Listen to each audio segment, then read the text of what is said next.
r/ask Reddit. What annoys you the most about the pandemic? The commercials. Good lord, if I see one more commercial with "we care about you" in these trying times. We're in this together. Now buy our stuff.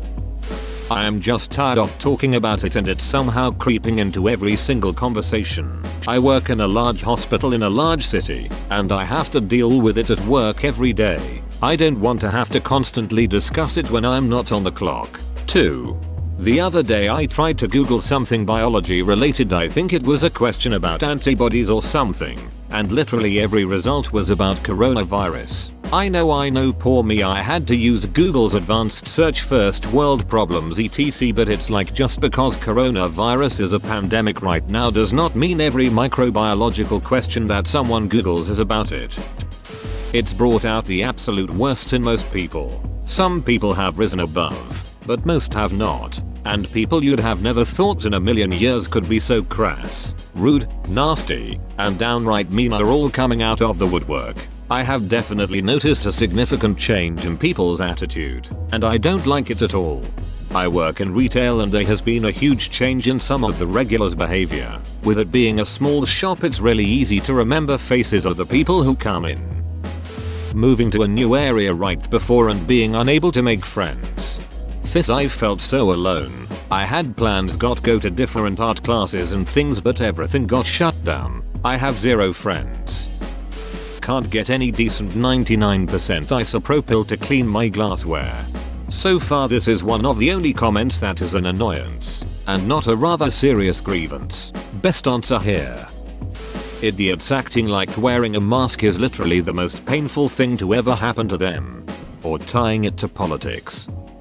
As someone who works in live music and whose partner is a musician, the lack of shows. I hear you. I miss live music. As a soft-spoken person, it's very annoying that it is even harder to hear me with my mask on. I will continue to wear one as long as necessary, but I look forward to the day when people can read my lips and facials to help cover the gap for my soft voice, lol. I have trouble hearing people in general. Masks have made it so much harder, and I feel like a total idiot when I have to ask people to repeat themselves. That essential workers didn't get an extra $600 as well. An extra stimulus or government enforced extra pay. I feel bad for all those who lost their jobs and should be grateful for job security, but I did the math and would have been making double on unemployment than I was working. I just think we deserved something too. I am still working. My employer made everyone take a 10% pay cut. Their reasoning was to avoid firing anyone. I work for a printing company. We only have about 12 employees on the press room floor, and our interactions tend to be limited and short. I'm glad to still be employed, but I was a little jealous of family members who have been working from home. The blatant politicization of science. The amount of small businesses that will be shuttered forever because of it. The idiocy it's brought out in people. This is admittedly somewhat selfish, but I miss being able to go to the store at 3 AM when nobody else is around. Basically. It might just be me, but the lack of respect people display now. I work in a warehouse that isn't open to the public. Never has or will be. We're not a storefront. We have no signs beyond basic markers for delivery drivers. Orders have always been done either via email or a phone call, and yet people will just walk in and order stuff now and expect it to be done then and there. I'm waiting to find out if I have cancer, and I can't take someone in with me for support. Wishing you the best.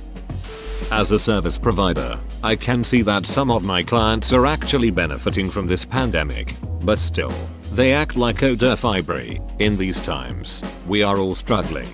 Can we please lower the budget? Can we delay the payments? I can literally hear the smiles on calls from them, as most of them have these ready-made excuses ready, while I know for a fact that their business is ducking booming for them because of this pandemic. But they expect my small business to take the hit and work in back capital for them when it clearly is not, and they are literally showing off on their LinkedIn and websites and social medias how well they are doing. Me and my partners are working without salary just so that we don't have to lay off our own employees, and I've got some of these almost millionaire a-holes acting like life and business is tough. And 2 out of 3 of these clients are the ones that are not taking this pandemic seriously and asking their employees to come to their respective offices when they can easily manage it by working from home. That I've been inside and isolating and put all my plans on hold since March. And thanks to so many people being selfish asses, there's still no end in sight. Yeah, every time I hear another party at my neighbors with a bunch of cars parked outside, I want to do my head in. We're never getting out, are we? On the other hand, I'm amazed how they're not already all sick yet, while good people who are doing their best to protect themselves either have a limited life now or that and they got infected at a mandatory outing or necessary hospital visit etc. It's never the people doing the selfish stuff that get hurt, is it? The isolation. I didn't know for the past 2 weeks that one of my best friend's dad died. Without the pandemic I would have known and would have been there for him. Not just that, but the isolation drove my uncle's depression into overdrive, resulting in his suicide.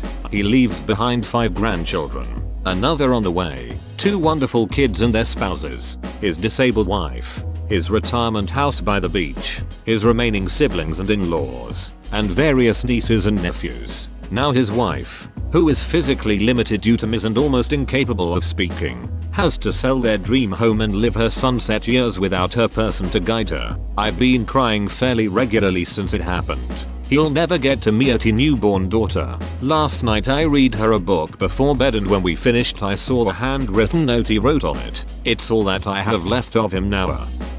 It's really shown me how stupid most people are. Rushed research. I've read so many preprint papers that are just trash or missing painfully obvious variables. Not surprising, many of these papers get retracted or absolutely tore apart by academics. It honestly feels like sometimes the authors are just trying to get something to stick so they can have name recognition. Thankfully, there's a ton of great research out there. Manage a convenience store. Seems like a third of things I try to order are on back order. Same and same. And nobody believes it, so they start beaching up a storm while their saliva spatters on the improvised plexiglass shield that is all the owner will pay for. Because they have asthma and can't wear a mask, while I stand there in a mask for the 6 hours straight while my chronic bronchitis is giving me hell. The past couple of weeks, I've just kept the second register open, 1 person per shift, but we have 2 registers, and I let them rant but keep serving other customers. Some of them get absolutely livid that they can't hold everyone up while they have their say and storm out swearing they won't be back. By my count, I've only actually lost 2 regular customers so far doing this, so I guess they found somewhere else to buy their 99-cent 3-pack of blunts. Boo-hoo. How everyone keeps saying everyone is out of work, self-isolating, working from home, getting hazard pay, etc. I've been working every weekday, going business to business, delivering product, getting signatures, having to deal with all kinds of random people, employees, customers of my customer, and no one gave a shit about the delivery person. That I can't see movies in theaters anymore. I really wanted to see The Quiet Place 2. But of course they pushed it back. I was like, fine, I'll wait till they stream it online. But nope, it looks like they're going to wait for the theaters to reopen. Like, are you kidding me? I honestly don't mind the social distancing. The masks, although uncomfortable, they are better than the alternative. The corona test, although it was very uncomfortable to get a long stick up your nose, it's still better than the alternative. The quarantine, lack of travel, lack of work and money for months, the plastic screens in shops, the hand sanitizers, etc. It's all good, but the mental exhaustion from all of this overcautiousness and being afraid of hurting other people for no apparent reason was almost unbearable at times. Especially when you couldn't even get tested at first. I was afraid I had it already in March, had almost all the symptoms and felt like total shit for 3 weeks. I couldn't get tested as there was not enough tests available for everybody, and I hadn't traveled to the high-risk countries, China, US and Italy at that point. I had my wedding coming up, so I didn't want to risk anything, so I couldn't touch any of my relatives or friends. Had to self-isolate until the wedding, and couldn't get tested until August after the wedding when the symptoms reappeared. I would have most likely lost it if I would have been single and not be able to see or touch anyone for 5 months. Ducking sucked. Misinformation. I don't mean a huge conspiracy theory or any political party using COVID-19 to their advantage. Thought there is some of that. I mean businesses, media, schools, local governments, etc. lying to the public and or suppressing information. Some of them probably have an agenda. For example, schools. But I suspect much of this boils down to apathy or ignorance. When people say the pandemic has brought out the worst, they are usually referring to people and their actions. However, it has brought out a much worst in our institutions. My cynicism used to be strong, but now it's over 9,000. The gyms are closed. It's one of the few places I actually go. I'm losing good weight and gaining bad weight. Gyms are open near me, but I don't want to deal with BS. Massive corporations seizing the opportunity to further hoard wealth, crush small business, and extract bailouts from the government. The company I work for started giving us gift cards to shop at our stores, grocery store, so it's very convenient, alongside a small temporary pay raise. But the gift cards tended to be more valuable. $100 gift cards compared to a $1 raise. Turns out the gift cards were given to us because our company was given a lot of money by the state governments to help out the workers. So they basically took taxpayer money and put it in their wallets by using that money to give staff plastic money that can only be used at our branches. It's helpful for me when I need groceries, but still corrupt as shit. I see people in public restrooms at work all the time who run their gloved hands underwater for like 1 second and then go about the rest of their day touching everything. Just skip the gloves and wash your ducking hands. Everything that I was looking forward to was cancelled. It really did bring out the worst in people. Personalities and harmful opinions were brought to the surface and you learned a lot about people. The number of people that I toughed were great and that I now want to punch in the face. Whoa, you made it to the end? You're a ducking beast. I'll cut you a deal. Smash like and subscribe for more curated content, bruh. It's free and that's a great price.